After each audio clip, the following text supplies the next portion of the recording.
Hello, welcome to the volunteer orientation video for the Tarpon Springs Aquarium.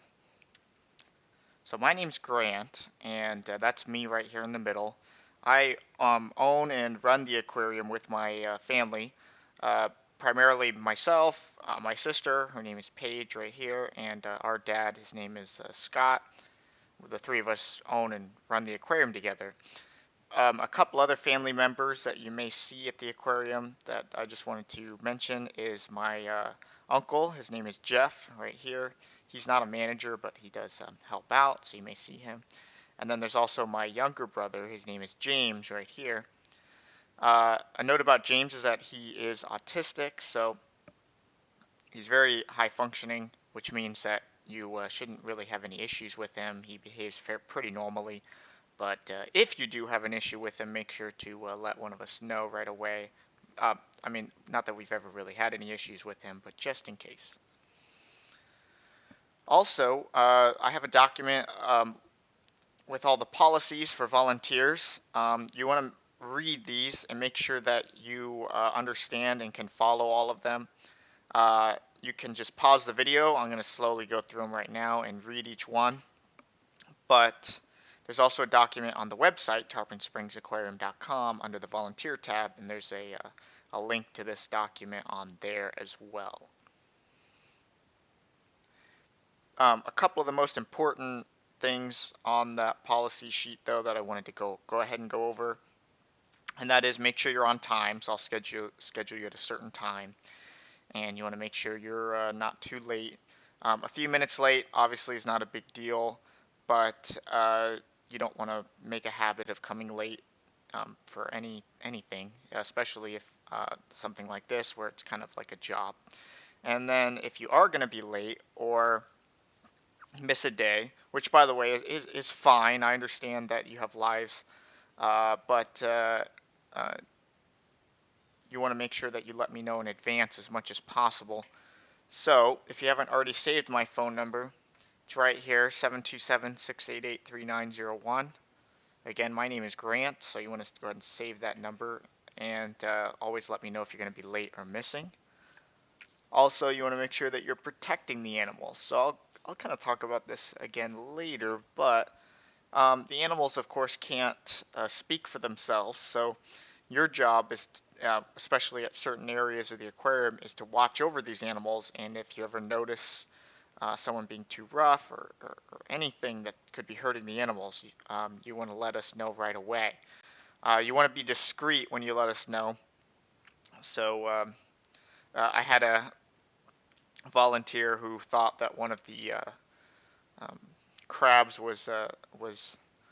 had passed away, but it was just a molt actually. But he's kind of yelling across the facility, hey Greg, I think this crab is dead.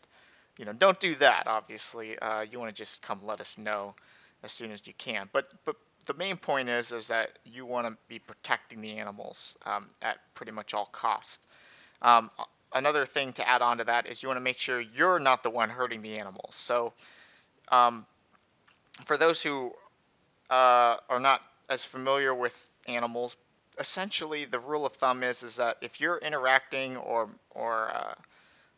doing anything with an animal, you're probably causing it stress. No matter what you're doing, no matter how gentle you think you're being, if you're picking one up or even just petting it, um, most of the time, unless it's like your pet dog, the animal doesn't want you to mess with it. So generally speaking, you leave the animals alone unless you have a specific purpose to be messing with the animals, like you're showing a customer something or you're feeding it, something along those lines. So I don't like it when I come around the corner and someone's picking up the animals that they're supposed to be watching when no one's around, because then you're just causing them unnecessary stress.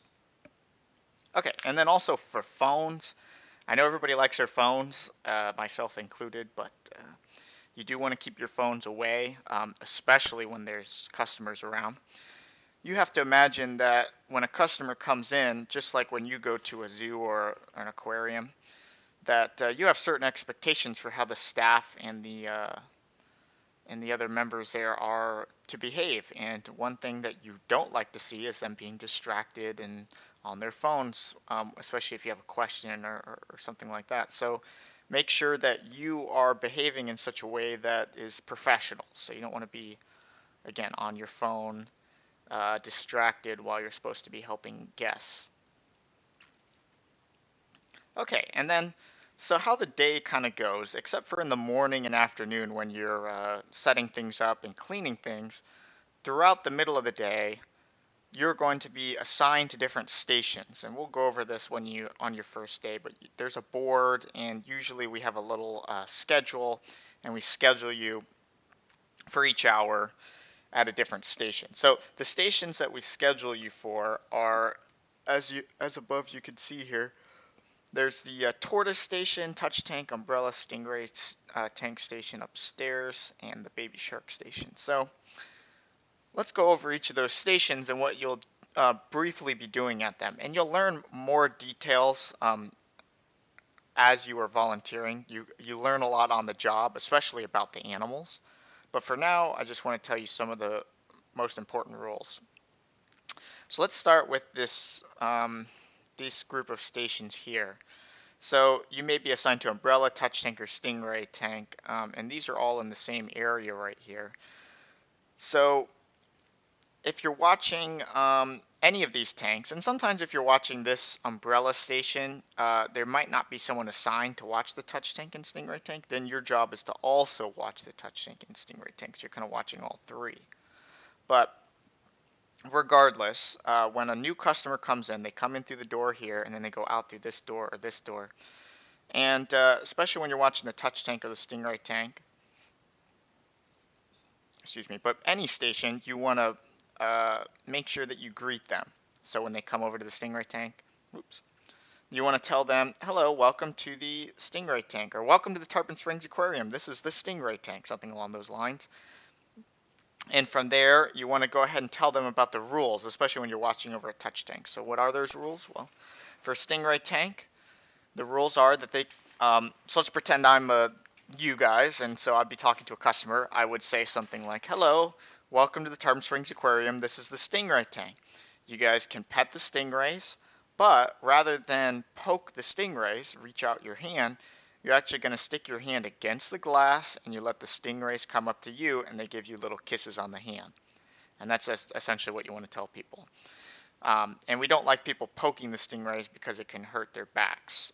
So that's why we made that rule. So basically, every customer that walks over that isn't already following the rules, and it's better safe than sorry, you want to tell as many people as you can the rules for that touch tank, the stingray touch tank. And then for the tidal pull touch tank over here, which is sometimes just called the touch tank, when a customer walks over from either the building, or if they haven't been to this tank before, they're just coming over for the first time, say, hello, welcome to the touch tank. This tank is a 2-finger touch tank, so you can touch any of the animals with 2 fingers. You want to make sure you be gentle, and also the only animal that has a special rule is the sharks, which we have some little sharks in here, which is cool. You can tell them that they can pet the sharks, but not near their head, only behind their fins. Okay. And you want to watch, if you're assigned to these tanks, you want to then watch over those tanks and make sure that people are following those rules. If people are not following those rules, then you want to remind them the rules, which is perfectly fine. But if they continue to break the rules, which is very rare, but if they do, that does happen, you want to come get me, one of my family members, or one of the staff to handle it from there right away. And then finally, there's this umbrella station, which is arguably the most important station. We have to always have someone there. And that is that when people come in, they buy these tickets. And the tickets, what they do with the tickets, they trade them in for cups of food to feed the animals. And there's, as of right now, 5 different animals that you could feed. So there is, here you give out the turtle, alligator, and stingray food. So stingrays are pretty simple. It's 3 tickets.